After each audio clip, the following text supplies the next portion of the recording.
मला एक सांगा, साधी एस-टी बस आपण डेपोत जागा असल्यावरच लावतो का नाही? आता जागा दिसलीच नाही म्हणजे साधी गोष्ट आहे का फ्लाइट जर आहे, विमान जर ते आहे, तर ते कुठल्याही 1000% जेथपर्यंत लँडची स्थिती येत नाही, तेपर्यंत उतरायचं नाही. हे सगळ्या गाईडलाईन्स आहे आणि त्याला कार्यक्रमच देतं का इथं जर उतरलं जात नसेल, तर तुम्ही दुसरा एअरपोर्ट देतं ते लगेच. 1-2 तास पुण्याचं अंतर होतं अर्ध्या तासाचं. का बरं केलं नाही? प्रश्नचिन्ह आहे. का एवढी जोखीम त्या पायलटनं कशी घेतली? त्या संबंधित अधिकाऱ्यानं कशी घेतली?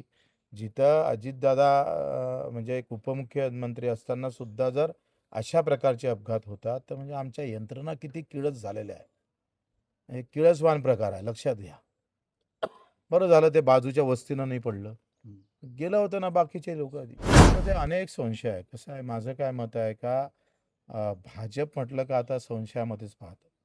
म्हणजे त्यांनी खांद्यावर हात टाकला, तरी लोकं म्हणते हा मेला. त्याच्या खांद्यावर आपण टाकला, तरी लोकं म्हणतात ते ते काय सापासारखे लोकं आहे. हे विषारी नाग आहे साप भाजप म्हणजे. त्याच्यानं तो भाजपसोबत दुश्मनी भी नहीं, दोस्ती भी नहीं. हम तो दुश्मनी कर चुके हैं. त्याच्यानं ते कधी नाक पाठवू शकतं आमच्याकडे.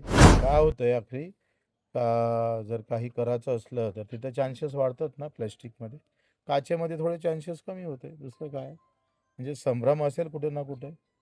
आणि मुळात अजितदादा म्हणे माझ्याजवळ पण फाईल आहे. अजितदादाची फाईल भाजपकडे होती. अजितदादाच्या लक्षात आलं का भाजपवाले जर फाईल ठेवू शकते, तर आपणही फाईल ठेवू शकतो. आता त्यांची फाईल जर भाजपला भारी पडत असेल, तर हे किंतु परंतु पुन्हा निर्माण होते. त्यांचा विषय आहे ना, विलिनीकरण करायचं, नाही करायचं, कशासाठी करणार आहे.